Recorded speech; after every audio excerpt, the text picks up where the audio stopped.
Hello guys, আজকে আমি নিয়ে এলাম ঝিঙে আলু পোস্ত চিংড়ি মাছ দিয়ে।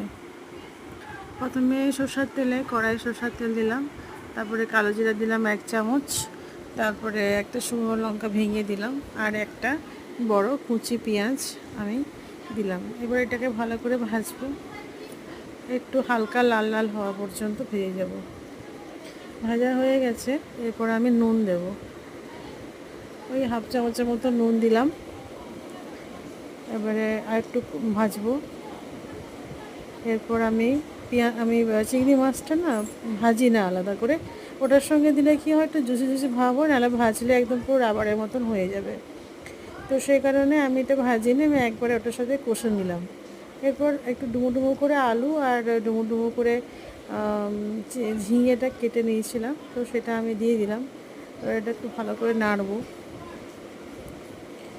এই যে জল বেরিয়ে গেছে, আমি এবারে ভাজা জিরে গুঁড়ো দিচ্ছি, নুনটা তো দিয়েই দিয়েছি।